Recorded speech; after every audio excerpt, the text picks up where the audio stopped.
आपको अभी तक ये समझ में नहीं आया कि इटावा की जो पुलिस है, ये जो खाकी वर्दी में है, आपके मन में पता नहीं कि वो पुलिस को देख करके एक भाव पैदा होता है, या तो आपको उसकी तथ्यात्मक स्थिति पता नहीं है। अभी मन से कुछ कुछ बताया गया, क्या क्या हुआ पुलिस के बारे में बताया गया। पुलिस की स्थापना कब हुई, क्यों हुई, कैसे हुई, उस पृष्ठभूमि को समझेंगे तब ये पुलिस वाला आपको अपना लगेगा। जब ब्रिटिशर्स इस देश पर राज कर रहे थे, उस समय जब वो लगान वसूल करने की बात करते थे, तो इस देश में कई राज्य ऐसे थे जहां राजा का राज चलता था। तो अंग्रेज वहां जाते थे और राजा से लगान लेते थे, वो इनको दे देता था लगान, वो चले जाते थे और राजा पूरे राज में क्या कर रहा है उनको कोई मतलब नहीं होता था। लेकिन बहुत सारी जगह जहां राजा नहीं थे, वहां अंग्रेज लगान वसूल करने के लिए जब जाते थे, तो वहां के लोग, वहां के हिंदू समाज थोड़ा गुस्सा हो जाता था, थोड़ा नाराज होता था, और उनको लगता था कि ये घोड़े पे अंग्रेज आए हैं, अब ये हमसे लगान मांगेंगे। तो इस चक्कर में वो पुलिस के ऊपर हमला करते, सॉरी अंग्रेजों पे हमला कर देते थे। और अंग्रेज थोड़ी गिनती में कम थे, तब उनके दिमाग में ख्याल आया कि अगर हमारे ऊपर इस तरीके की माहौल बन गया तो हम तो बहुत कम गिनती में हैं, ऐसा ना हो कि एक दिन हमको यहां से भागना पड़े।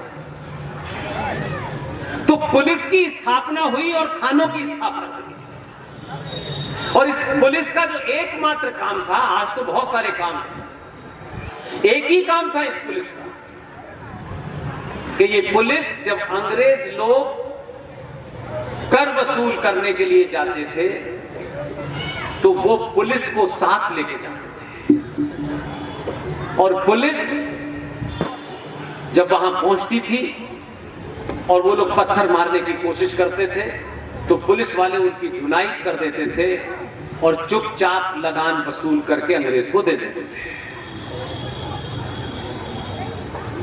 इन पुलिस वालों को न तो कोई नेता बता रहा है, न कोई समाज बता रहा है कि अंग्रेज चले गए।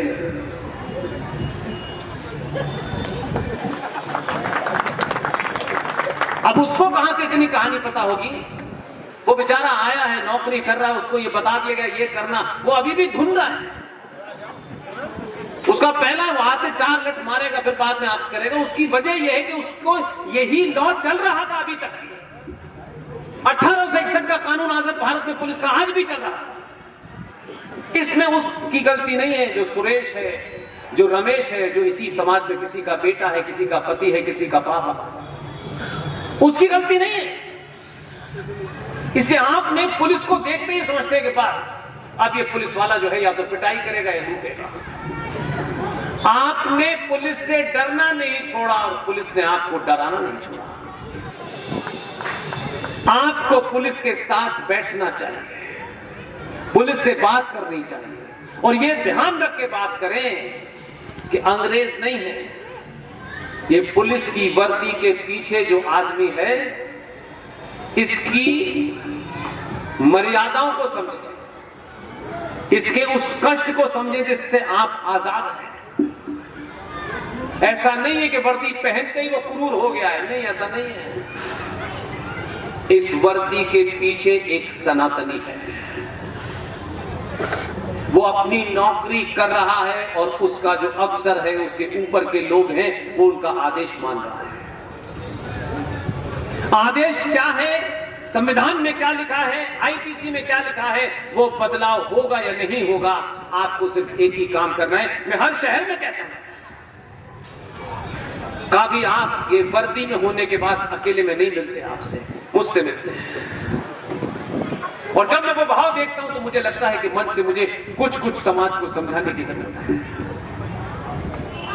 ये पागल जो सड़कों के ऊपर भीड़ इकट्ठी करके आपके घर के शीशे को तोड़ना चाहते हैं, एक बात को ध्यान रखिएगा, गांठ बांध के जाइएगा।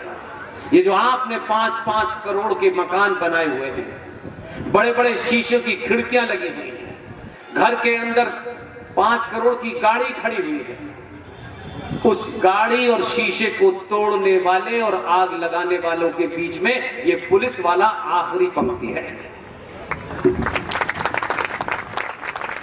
आज से तय करिएगा कि कितना भी कुछ हो जाए,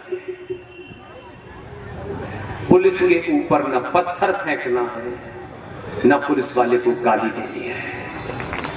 आप ही के इसी समाज में से किसी का पिता होगा, भाई होगा, कभी बिना वर्दी के भी उससे पूछो कि वो किन परिस्थितियों में काम कर रहा है।